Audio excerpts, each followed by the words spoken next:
Mais uma vez, então, muito boa noite a todos, sejam todos bem-vindos a mais uma reunião científica do Grupo de Estudos em Espiritualidade e Medicina Cardiovascular da Sociedade Paranaense de Cardiologia.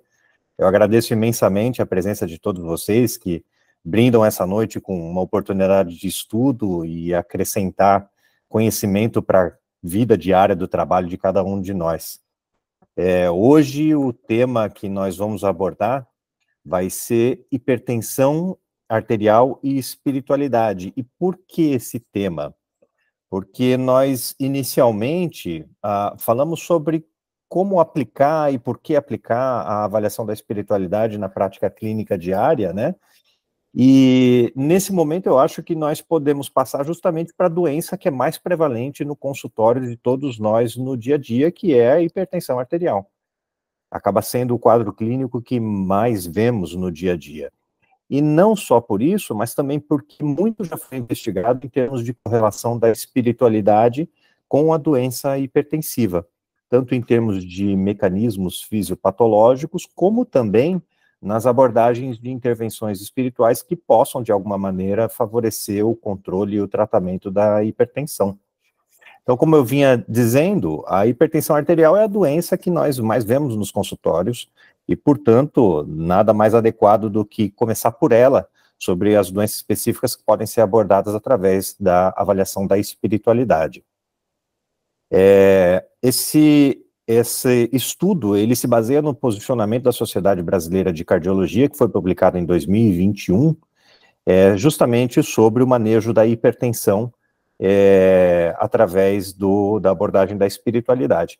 E o propósito de trazer esse posicionamento é justamente nos habilitar tanto a levarmos esse conhecimento para os nossos pacientes nos consultórios, como também iniciarmos um processo de educação, onde nós tivermos esse papel de educadores, seja para graduação, pós-graduação, estagiários, residentes, vestimos a camisa, inclusive, e começarmos a divulgar justamente esse nosso trabalho de abordagem da espiritualidade na prática cardiovascular, e quem sabe até quem lida com pesquisa, promover o desenvolvimento de novas pesquisas que são extremamente necessárias na área da espiritualidade e da religiosidade na medicina cardiovascular.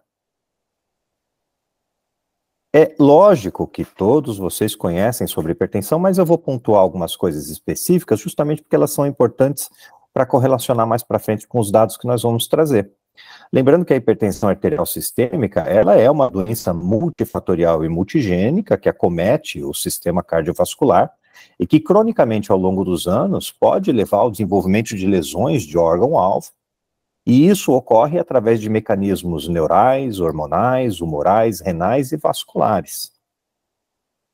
A hipertensão arterial é uma doença global que atinge cerca de 1,3 bilhão de pessoas no mundo todo. E por aqui nós temos mais ou menos 57 milhões de brasileiros que possuem hipertensão, que são portadores de hipertensão. Isso configura cerca de 27,9% de nossa população. Resultando aí em mais ou menos 18,7 óbitos por 100 mil habitantes, o que na década de 2010 configurou mais de 500 mil de mortes por doenças hipertensivas. Quando nós somamos a hipertensão na tríade metabólica, configurando hipertensão, diabetes e obesidade, inclusive o impacto para os cofres públicos chega a quase 3 bilhões e meio de reais anualmente. Então vejam que é uma doença de grande significado para a medicina, em especial para a cardiologia, mas fundamentalmente, e é aqui que nos toca mais particularmente, a hipertensão é o principal fator de risco cardiovascular modificável, e isso tem um significado muito importante, e nós sabemos que esse é o foco que o cardiologista procura dar para o tratamento do paciente hipertensivo, né? O manejo da hipertensão justamente gira em torno desse controle de um fator de risco modificável, seja através da mudança do estilo de vida, seja através do tratamento farmacológico para o controle dos níveis pressóricos. E nós sempre devemos estar focando com muita intensidade na mudança do estilo de vida, justamente porque ele pode significar a cura da hipertensão, enquanto o tratamento medicamentoso serve apenas de controle para a doença hipertensiva. O grande problema que nós enfrentamos, e todos nós sabemos que isso é a nossa rotina diária, é justamente a má aderência do paciente às implementações terapêuticas, sejam as medidas farmacológicas, sejam com relação às mudanças dos hábitos de vida. Dos pacientes que possuem hipertensão, apenas 59% se encontram tratados. E desses 59% tratados, apenas 34% possuem seus níveis pressóricos adequadamente controlados. E isso, em grande parte, por conta de má aderência terapêutica. Má aderência esta que envolve os aspectos do tratamento medicamentoso, mas também a mudança do estilo de vida. Nós sabemos muito bem o quanto os nossos pacientes são refratários a iniciar atividades físicas, a melhorar o padrão alimentar e a perder peso, como medidas significativas para o controle da hipertensão. E talvez seja justamente aí que nós entremos com um aspecto a mais que possa auxiliar, como estudiosos da área da espiritualidade na medicina cardiovascular, um aspecto a mais que possa auxiliar no desenvolvimento, no engajamento de uma maior aderência terapêutica e maior eficácia no controle hipertensivo ou na cura da doença hipertensiva. Então, quando nós passamos já a esse aspecto da espiritualidade, vale a pena nós lembrarmos dos conceitos iniciais, e é justamente por aí que segue o posicionamento da SBC, lembrando que a saúde pela própria OMS é um estado de completo bem-estar físico, mental e social, não apenas a ausência de doença ou enfermidade. Nós já vimos isso nas últimas reuniões que nós tivemos. E ali, a partir da década de 90, a OMS foi desenvolvendo justamente o conceito de qualidade de vida, integrando a dimensão espiritual a esse conceito de qualidade de vida. Ainda não se encontra no conceito de saúde. Eles tentaram votar algumas vezes, mas ainda não se encontra no conceito de saúde, apenas no conceito de qualidade de vida. E isso é importante por quê? Porque o mundo é religioso. E isso, por consequência, traz um impacto muito grande na vida das pessoas, possui um significado bastante forte. Quando nós pegamos, por exemplo, a média do Brasil, que é o que nos impacta de maneira mais direta, nós vemos que apenas 5% diz que não acredita em nada, ou seja, podemos encarar esses 5% como os verdadeiros ateus. 4% e 2% são aqueles que não responderam ou não estão certos, mas também não se afirmaram como ateus. Por isso que a estatística gira em torno de mais ou menos 95% de pacientes que são religiosos ou espiritualizados ou se afinizam com esse aspecto. Então vejam que a probabilidade de nossos pacientes serem religiosos e essa religião trazer um impacto significativo tanto para a vida quanto para a terapêutica deles é muito alta. É muito fácil nós encontrarmos pacientes que sejam religiosos nos nossos consultórios. Nós vimos nas outras reuniões justamente os conceitos de espiritualidade, não vou discorrer sobre todos eles aqui nesse momento, mas essa tela justamente para lembrar aquela ideia de que nós temos várias definições do que é ou do que seja espiritualidade, e no entanto aqui reside a dificuldade de não encontrarmos um consenso a respeito do próprio termo. Mas para fins de nós contemplarmos o tema de hoje, nós vamos nos utilizar do conceito do Departamento de Espiritualidade e Medicina Cardiovascular da SBC. Eles tratam a espiritualidade como um conjunto de valores morais, mentais e emocionais que norteiam pensamentos, comportamentos e atitudes nas circunstâncias da vida de relacionamento intra e interpessoal. Eles acrescentam ainda que é um aspecto que possa ser motivado ou não pela vontade e ser passível de observação e mensuração. Então aqui eles estão dizendo, olha, você pode observar isso no seu paciente e você pode medir isso no seu paciente. Esse paciente pode desenvolver essa espiritualidade de maneira consciente, voluntária, ou de maneira involuntária, né? Agora, é interessante essa definição de espiritualidade da SBC, porque essa definição, ela na verdade trata a espiritualidade mais como um construto sociocultural. E isso tem aspectos importantes, tanto em termos da origem do estudo, quanto nas implicações que esse termo acaba tendo para a aplicação do dia a dia, né? Mas é só uma das definições que nós possuímos sobre espiritualidade. E por onde nós começamos, ou por onde nós abordamos a espiritualidade dos nossos pacientes? Fundamentalmente através da prática médica mais antiga, que é a conversa com seus pacientes, a anamnese. E, em particular, denomina-se a anamnese, nesse caso, de anamnese espiritual. Nós falamos justamente no nosso último encontro sobre esse artigo da SOCESP, né, que abordou justamente como fazer essa anamnese espiritual e como aplicar as escalas para a avaliação. O Antônio participou da apresentação, fiquei muito grato justamente pela participação dele, e esse assunto foi tratado justamente na nossa última reunião. Quem não teve a oportunidade de assistir ao vivo, ela se encontra, inclusive, disponível, gravada, no site da Sociedade Paranaense de Cardiologia. O link ele foi disponibilizado ali no nosso grupo de WhatsApp, mas nós podemos compartilhar novamente ali, justamente para todos terem o acesso e lembrarem de assistir o trabalho apresentado, né?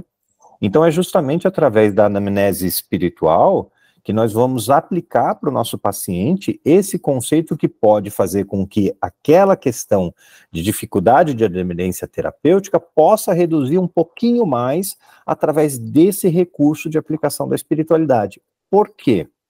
Porque o exercício da religiosidade, o exercício da espiritualidade, fazem com que as pessoas queiram se cuidar mais, adotem estilos de vida mais saudáveis, façam menos uso de substâncias de abuso e, por consequência, elas reduzem a incidência de complicações decorrentes dessas práticas danosas para a saúde. Então, essa é uma das explicações, justamente, que podem mostrar como que a espiritualidade atua na saúde dos nossos pacientes.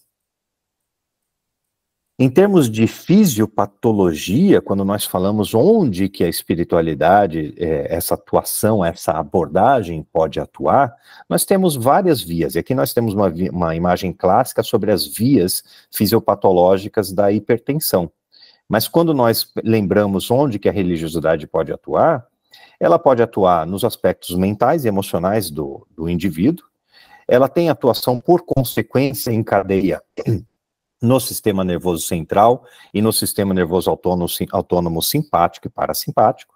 Ela pode atuar também diretamente ou indiretamente no próprio sistema cardiovascular, através da regulação de vasoconstrição e vasodilatação.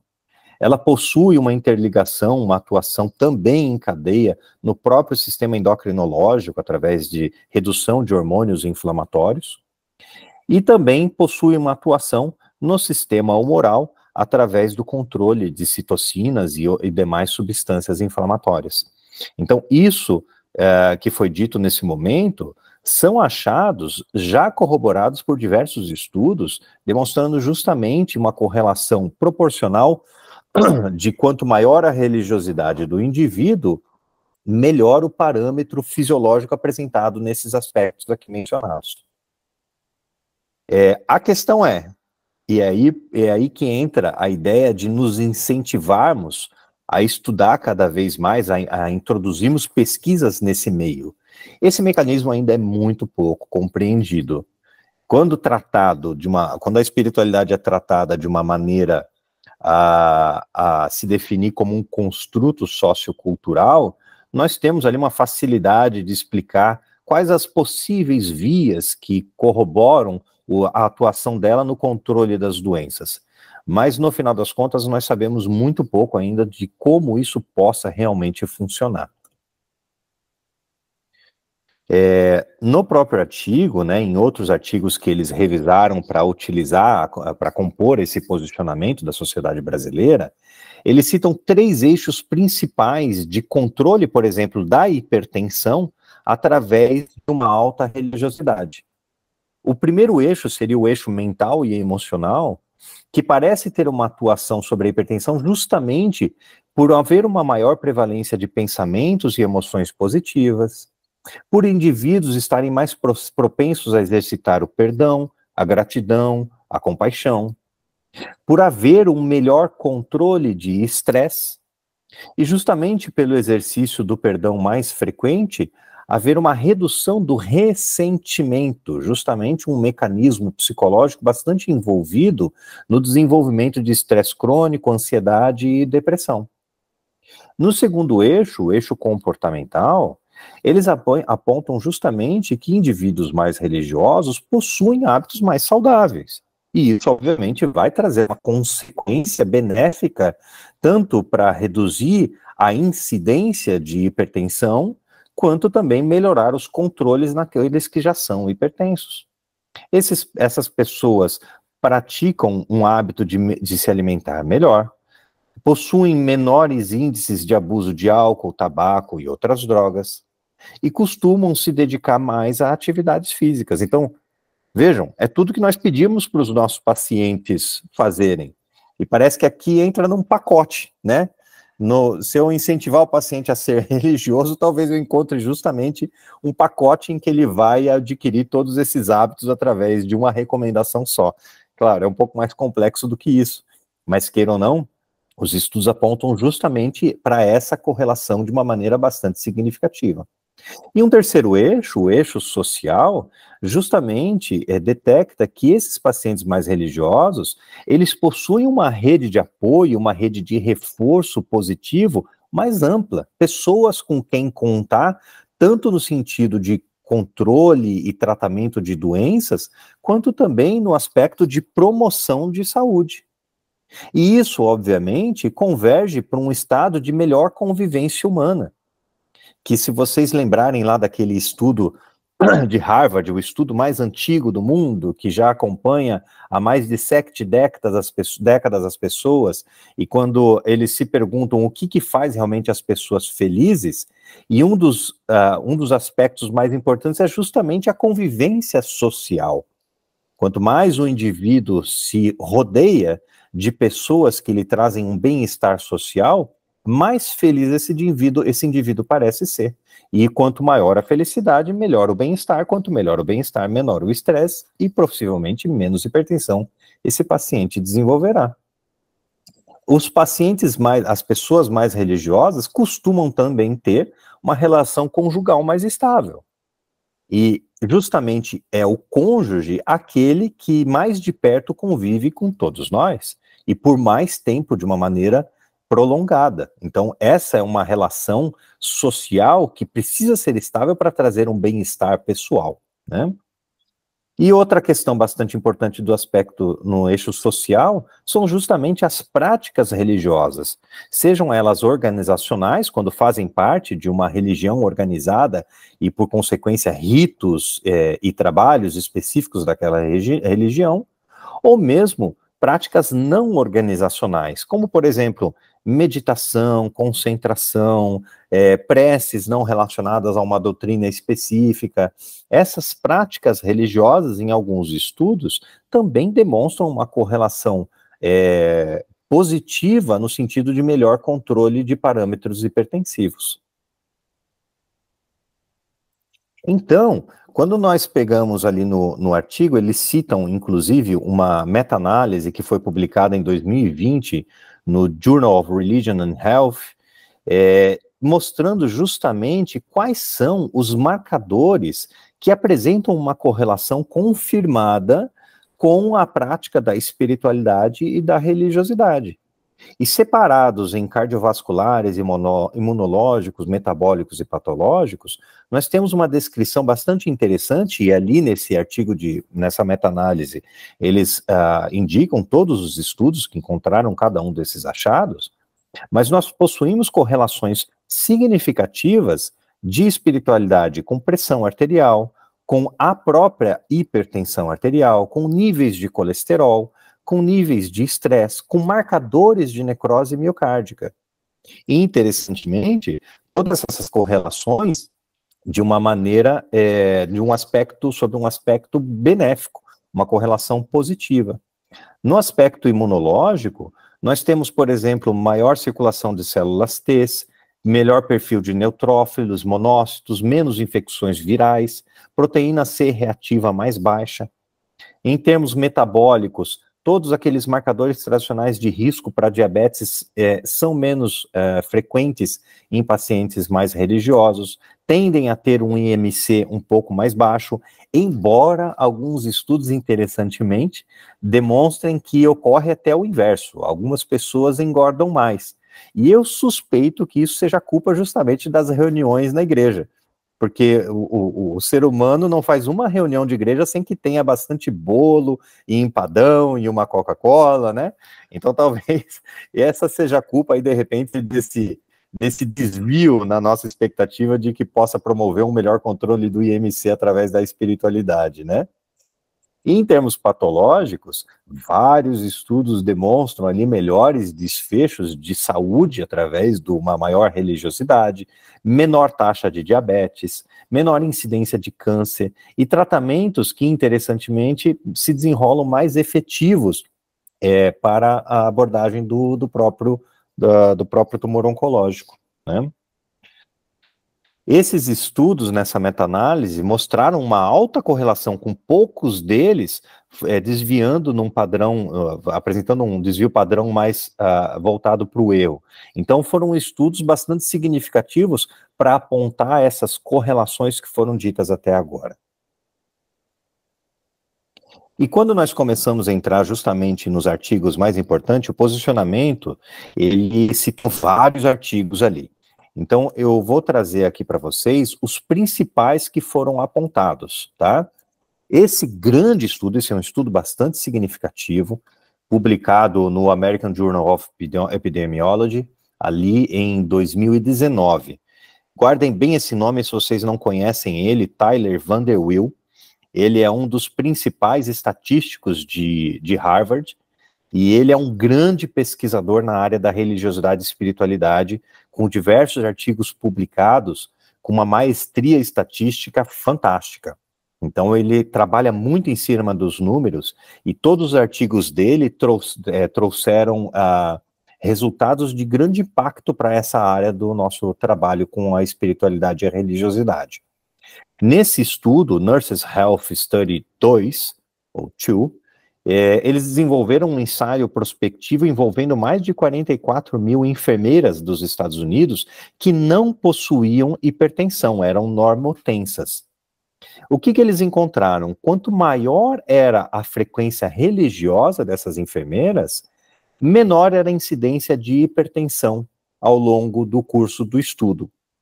E embora a correlação tenha sido, como eles apontam, modesta, o que mais chamou a atenção para eles foi que a correlação era dose dependente. Ou seja, quanto maior a frequência religiosa, quanto maior a religiosidade, menor a incidência de hipertensão. Tanto que, quando eles avaliaram as mulheres que iam à igreja mais de uma vez por semana, comparado àquelas que não iam praticamente à igreja, o risco foi de 0,91, ou seja, 9% menor com relação entre os dois grupos, né? Nesse segundo estudo, que foi um corte transversal de um estudo bem grande, o Biopsychosocial Religion and Health Study, o professor Jerry Lee avaliou 9.500 adventistas, justamente com relação à sua religiosidade intrínseca. E só para fazer um adendo aqui, lembrando a todos, religiosidade intrínseca seria justamente a fé ou práticas religiosas que são internalizadas de maneira real pelo indivíduo, vividas de uma maneira profunda e pessoal. É aquela religiosidade que não depende da igreja, do templo, da casa. É a pessoa que é religiosa por si só. Então, quando se fala de uma alta religiosidade intrínseca, justamente se fala disso. E esse termo se opõe ao termo religiosidade extrínseca, quando é aquele religioso social. Vai à igreja para cumprir um papel social ou familiar, para encontrar outras pessoas ou para se aparecer como religioso, né? Então é importante haver essa definição, por quê? Porque religiosidade intrínseca é um dos principais parâmetros que se correlaciona com bons desfechos em saúde, tá? Então, voltando aqui para o nosso artigo, por que esse estudo foi muito, muito importante? Porque eles encontraram que a religiosidade intrínseca tinha o mesmo peso que mudança de estilo de vida para controle de hipertensão. E quando eles individualizaram os fatores de mudança de estilo de vida, a religiosidade se mostrou como um fator independente para melhor controle de hipertensão. E isso é interessante, porque vejam lá atrás que nós discutimos os mecanismos pelos quais a religiosidade poderia atuar sobre o controle da hipertensão, e nós vimos que o grande foco se direciona para entender esses mecanismos como construtos socioculturais, ou seja, é uma questão comportamental e emocional. Mas aqui o que eles encontraram? Olha, não é só isso. O paciente pode começar a fazer exercício, o paciente pode se alimentar melhor, o paciente pode emagrecer, mas independente disso, quando ele exerce uma alta religiosidade intrínseca, isso adicionalmente promove um melhor controle de hipertensão. Então existem mecanismos aí que nós ainda não entendemos de maneira adequada como explicação para o controle da hipertensão através da religiosidade intrínseca. Todos nós estamos bem familiarizados com o estudo Interheart, publicado inicialmente ali em 2004, que envolveu 52 países, incluindo o nosso próprio país, e o que ele nos trouxe de bastante significativo foi justamente nos mostrar que 90% do risco atribuível à população era composto por apenas 9 fatores de risco, importantemente dizendo, modificáveis.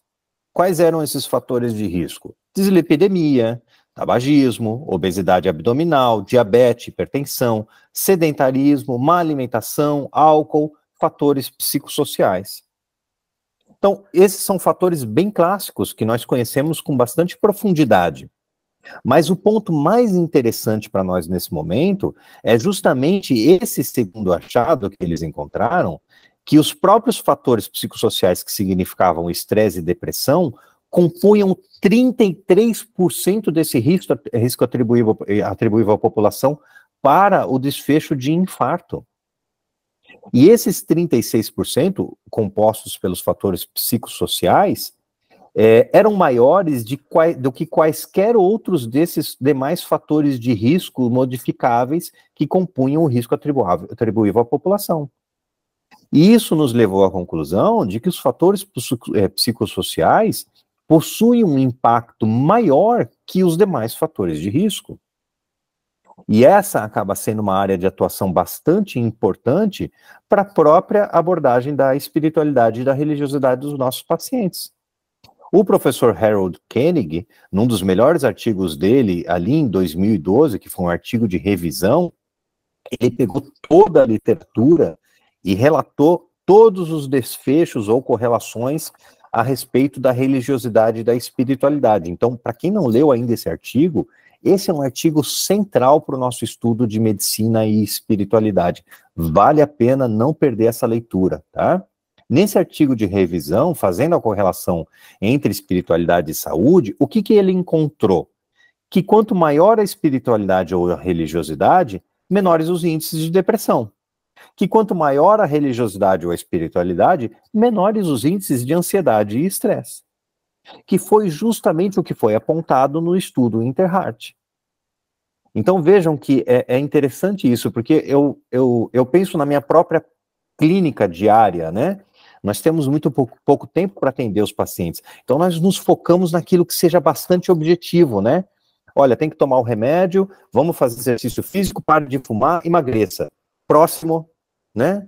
Quando na verdade nós poderíamos até estar sendo mais efetivos se nós nos lembrássemos um pouco das nossas aulas de psiquiatria lá da faculdade, e abordássemos, não necessariamente tratando os nossos pacientes com relação à sua ansiedade e depressão, mas no mínimo rastreando esse aspecto e direcionando esse paciente para receber um tratamento mais adequado. E, de repente, através desse mecanismo, promover um melhor controle de saúde, uma melhor prevenção do infarto apontado ali pelo Interheart. Então, quando nós nos referimos ao problema de aderência terapêutica, é aqui que entra justamente a questão da abordagem da religiosidade e da espiritualidade. O próprio posicionamento nos diz que já são, hoje, 4 décadas tomadas de estudos que demonstram de maneira bastante sólida essa correlação entre espiritualidade e aderência terapêutica. E, obviamente, quanto melhor a aderência terapêutica, melhores os desfechos em saúde para os nossos pacientes. Um outro apontamento que eles fazem é que, com relação às práticas ou às intervenções espirituais, algo que já é bastante estudado no controle principalmente da hipertensão, da ansiedade e do estresse, são os exercícios de meditação transcendental e a prática da yoga, ou do yoga, como redutores, inclusive, da pressão arterial. Em um detalhe que eles falam, que eles se referem com relação ao yoga, eles dizem, inclusive, que existe uma melhor correlação de queda de níveis pressóricos quando se adotam as 3 práticas do yoga, que são as posições, a meditação e, se eu não me engano, os mantras ou as orações. Então, quando o indivíduo pratica as 3 vertentes ou os 3 exercícios, existe um controle maior da pressão com relação àquele indivíduo que se exercita apenas com um dos aspectos da prática do yoga.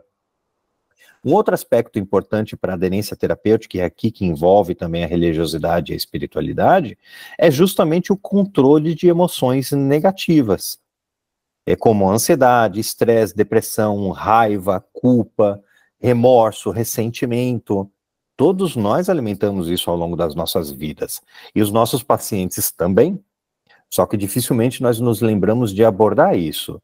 E se nós temos dificuldade para essa abordagem, existem inclusive questionários padronizados dentro dos próprios questionários quantitativos de avaliação da espiritualidade que contemplam o rastreio de emoções negativas.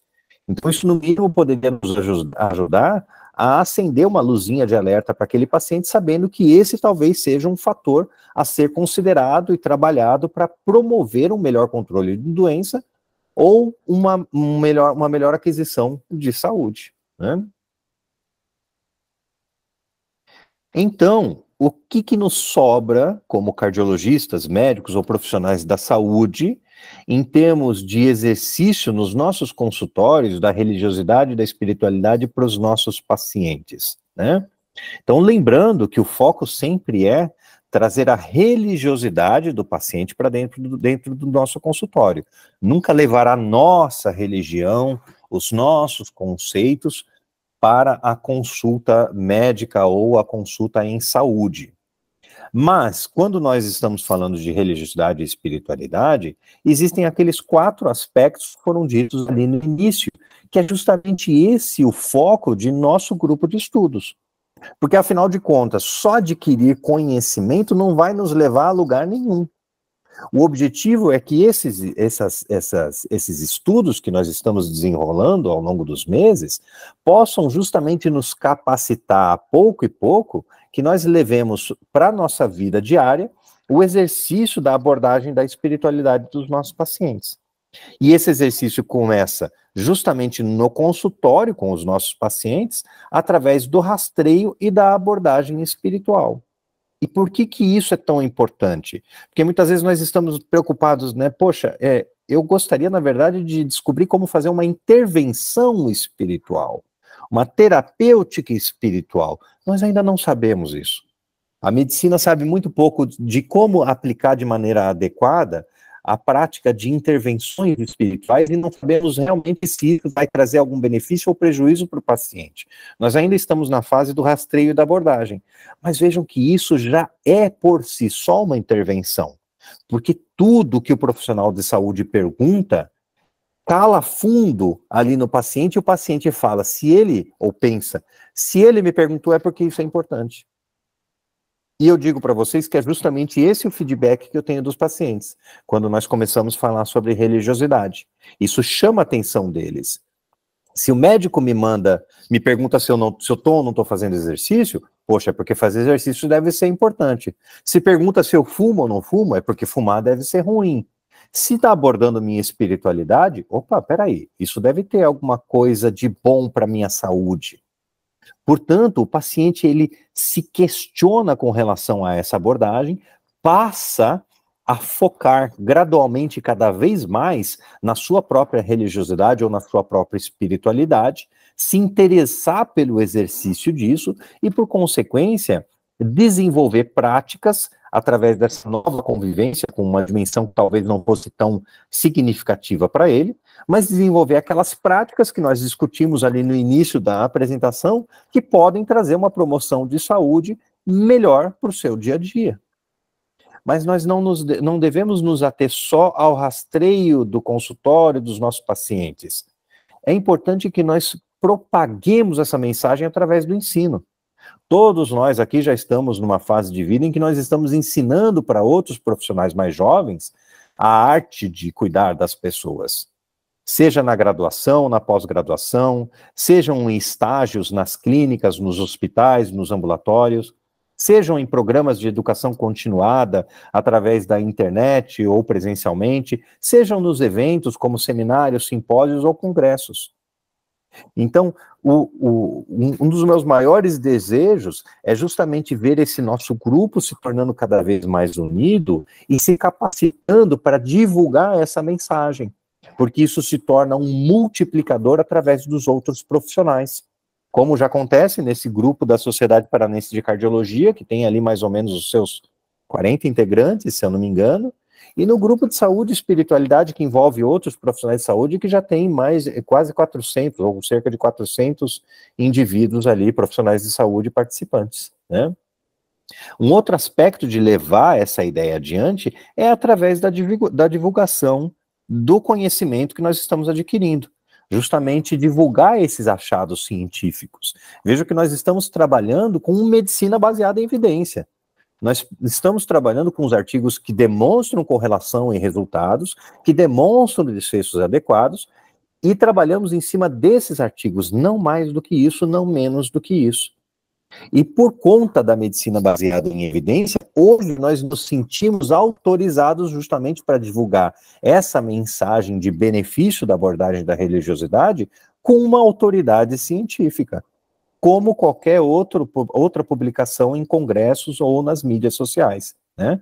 Então, publicar nas nossas redes sociais, levar ou criar comissões hospitalares dos nossos serviços para justamente a abordagem da religiosidade e da espiritualidade dos nossos pacientes. E, por fim, cabe também ao profissional de saúde o desenvolvimento das pesquisas, porque, como foi dito também ali no início, o mecanismo de atuação da espiritualidade e da religiosidade é muito pouco conhecido. E nós temos ainda muito a estudar em termos de desfecho e principalmente em termos de ensaios clínicos. São poucos ainda os ensaios clínicos realizados, fundamentalmente também com aquilo que nos traz mais curiosidade, que são as intervenções espirituais.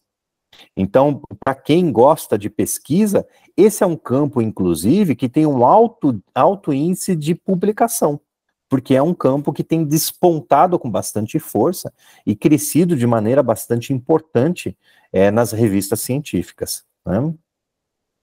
Agora, para os nossos pacientes, cabem também 4 aspectos bastante interessantes quando nós abordamos a religiosidade deles. Primeiro, a promoção da religiosidade intrínseca, como eu disse ali atrás, que é o principal marcador de desfechos benéficos em saúde. Como que nós podemos incentivar a religiosidade intrínseca dos nossos pacientes?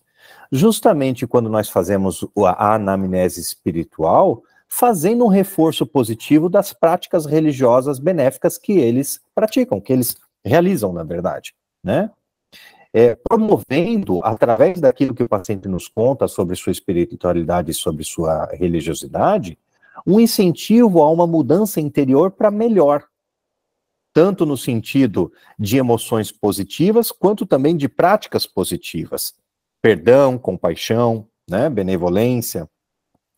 E naqueles pacientes que não possuem uma religiosidade, mas uma espiritualidade, ou até naqueles que são ateus, mas que possuem uma necessidade de encontrar sentido e propósito, isso deve ser incentivado a eles. As pessoas que não possuem sentido existencial ou propósito de vida, elas estatisticamente adoecem mais e levam uma vida de pior qualidade. Os desfechos, eles são piores. Então, mesmo que os pacientes não sejam religiosos, existe aí uma atuação do que hoje nós chamamos de espiritualidade. Porque se vocês forem lembrar justamente da definição de espiritualidade do Denka, justamente aborda pacientes ou contempla pacientes que não possuem religiosidade nenhuma. Por quê? Porque tratam a espiritualidade como um construto sociocultural, e isso é a característica de cada um de nós, seres humanos. Outro aspecto a ser incentivado para os nossos pacientes são as práticas espirituais das quais eles participam, né? Então, mais uma vez, aquele pequeno reforço positivo, eu vou à igreja uma vez por semana, nossa, que bom, fulano, bem legal isso. Eu tenho visto alguns estudos que mostram que isso faz bem para a saúde. Ouvir isso do médico é um incentivo como se fosse uma prescrição, né? Principalmente para aqueles pacientes que já possuem uma religiosidade mais ativa, né? Quais práticas religiosas ou espirituais nós tratamos nos estudos? A frequência aos cultos ou às reuniões religiosas, o exercício da meditação, a realização de preces, e aqui no caso, os artigos científicos apontam mais para as preces pessoais. Interessantemente, o capítulo de preces intercessórias, que foi uma aula que nós tivemos no grupo de saúde e espiritualidade, elas têm achados mistos, então existe bastante coisa ainda para pesquisar, mas as preces pessoais, elas possuem um impacto significativo na saúde das pessoas.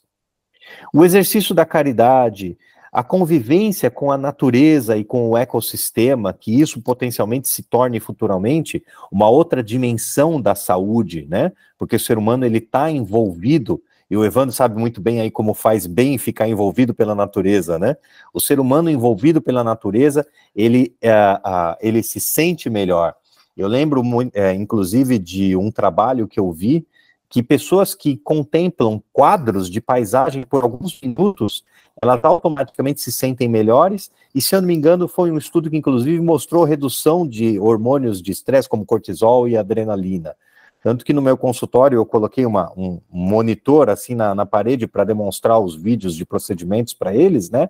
E enquanto eu não tenho nada para mostrar para eles, sempre fica ali um vídeo em 4K de paisagens bonitas no mundo, e todos eles, às vezes eu pego eles prestando atenção no vídeo em vez de prestar atenção em mim, sabe? Mas todos eles falam, nossa, é muito calmante isso, é gostoso ficar olhando para a paisagem, né? Eu só falo para eles, olha, só que eu não posso ficar olhando aí para cima, senão eu perco a vontade de trabalhar, né? Mas isso mostra bastante como que eles... as pessoas gostam de natureza, de ambientes bonitos, de paisagem, né? Um outro aspecto para os nossos pacientes é justamente a participação na comunidade religiosa, que nós vimos ali atrás, que é da importância do convívio social. E uma comunidade religiosa geralmente faz parte de um convívio social benéfico. É muito melhor o meu paciente masculino de 50 anos estar participando de uma comunidade religiosa do que numa comunidade de bar. Então, em definitivo, esse envolvimento social vai levar ele a práticas mais benéficas do que na outra situação.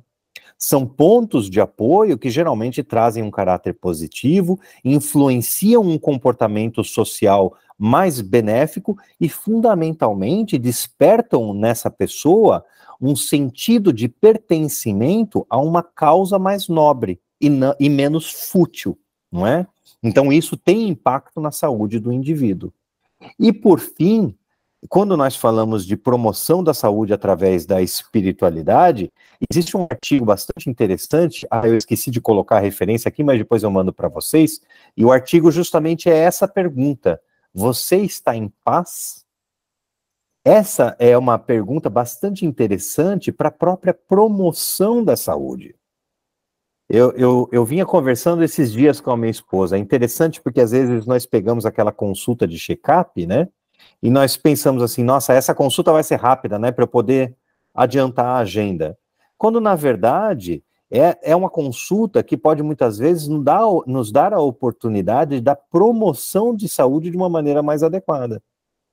E uma pergunta bastante interessante para ser feita com relação à promoção de saúde é justamente perguntar para esses pacientes que não têm nenhuma queixa, justamente isso, você está em paz? O que pode melhorar na sua vida? O que nós podemos fazer para que a sua vida se torne melhor? Menos dinheiro, né? Porque, em geral, todo mundo fala isso, né? Eu precisaria um pouquinho mais de dinheiro, doutor. Bom, isso não dá. Mas como que a saúde, como que nós poderíamos melhorar a sua vida? Então, esse é um aspecto bastante interessante que está muito interligado com a espiritualidade, com a abordagem da espiritualidade e da religiosidade dos nossos pacientes. Eu acho que era isso, era um posicionamento curtinho, que a ideia era justamente ser mais dinâmico, mais ágil, para podermos discutir a abordagem prática desse assunto no nosso dia a dia. Acho que com isso eu encerro ali a apresentação e deixo aí à disposição de vocês para nós começarmos uma conversa bastante dinâmica aí sobre a nossa prática do dia a dia.